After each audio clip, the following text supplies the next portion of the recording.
Hey, what's up guys? Got my little helper here with me, Sadie Bug. Hi. What we want to talk to you about today is FOXBODY EGR issues. Or so I think, right? I'm gonna try to do this in pretense maybe because I've figured some things out, but I want to talk to you guys about how I came to this point of figuring it out. So the issue I'm trying to solve is my car stumbles every once in a while at a street light, stop sign. I go to stop, put the clutch in, just let the car return to idle, and it will surge or stumble and drop to a point where sometimes it stalls if you don't catch it. And it's massively embarrassing and a huge pain in the rear end. So anyway, what I'm working on here is I'm trying to chase down a vacuum leak, or at least that's where my issue I thought started. And I come to find out, I'm using a smoke machine that I've built here. I'll show you what I got going on, but I noticed that I had a little bit of smoke coming out of my EGR, like the diaphragm behind the valve. And so in investigating further, I took the diaphragm valve mechanism off of my intake and checked it out. So now I will show you what I'm dealing with here. Okay, so as I mentioned, I am working with this smoke machine. Now, if you guys want to see a little how-to video on how to make one of these, just let me know. It's dead simple, super cheap, and really helps in scenarios like this. So essentially, I am introducing a smoke signal here through my intake. Now, you can't really see it, but there's a black rubber glove that I've got over the throttle body there, so I don't lose smoke in and out my my air filter. But anyway, introduce smoke and see if and where I have any sort of leaks going on. And what I noticed is my EGR valve is off of here, but it usually sits right here. I had smoke coming out of it. So over here to my EGR valve and diaphragm.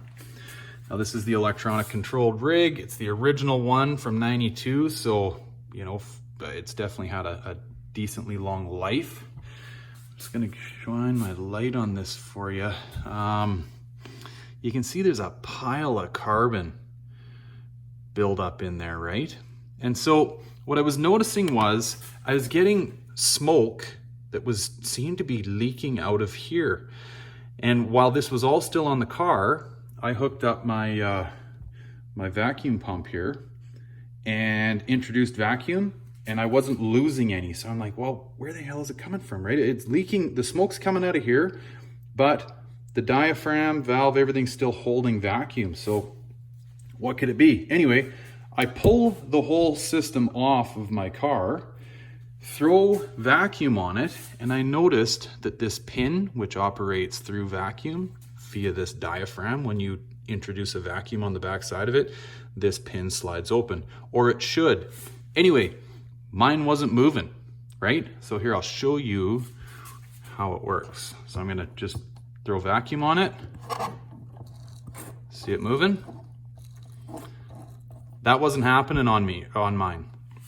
So essentially, this is my diagnosis of it anyway, is all of this carbon had this pin hung up in here, and it must have been just barely enough to allow smoke to leak past it, and then in turn I was seeing it come out this end, because this pin was completely locked in place. I threw vacuum on it, it didn't move, and then I kept throwing vacuum on it, and bang, this popped open the other direction, but it popped open, scared the hell out of me.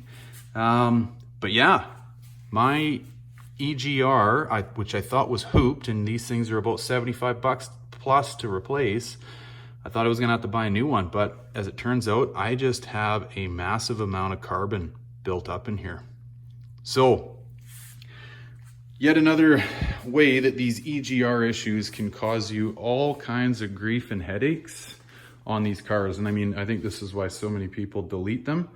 But you know, if you're in California, you can't, right? You need all your emissions intact.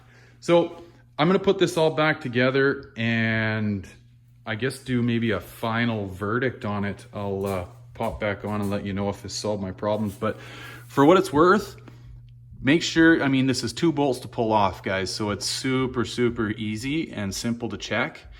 I guess maybe you might want to, maybe not tear it. Well, it's easy enough to tear off. I was going to say you might want to do this smoke machine deal first and see if you have any leaks like that. But in this case, my EGR valve works completely fine. However, had I not thrown too much vacuum at it like I did and had this pin break loose and pop open, this thing would have just been locked in place. So like I say, I think I found my surging issue or stumbling issue with my car. Anyway, hope this helps some of you guys out there. I will, like I say, report back and let you know if this fixed my issue, but this is currently where I'm at with it all. All right, so just a quick follow-up for you here, guys. I cleaned my EGR valve up, put it all back together, went out for a drive. I tried every way, shape, and form to make my car stumble at a stop sign or a street light, and I can't. So knock on wood, I think I got her fixed. I just want to be clear with you though, this is not the only, it's not the catch-all. It's not the only issue that these cars can have when you're having surging or stumbling problems. There's a lot of different things that can take place on these Fox bodies, and they can be very, very temperamental. But in my case, this was it. Now you got to go through the process of checking all the other things and what have you, right? I mean, you can have a base idle issue. There can be all kinds of problems, tuning, who knows. But these cars, especially if you get a cam in them, do have vacuum issues. That could be it. So anyway, I don't want to make it seem like, you know, clean your EGR up. You should anyway, but this isn't the fix for all of them. It is the fix for mine, or it has been so far, knock on wood. Anyway, I hope this video helps you guys out there. By all means, questions, comments are always welcome. Please hit me up. I'll try and help you out. And thanks very much for watching. Take care.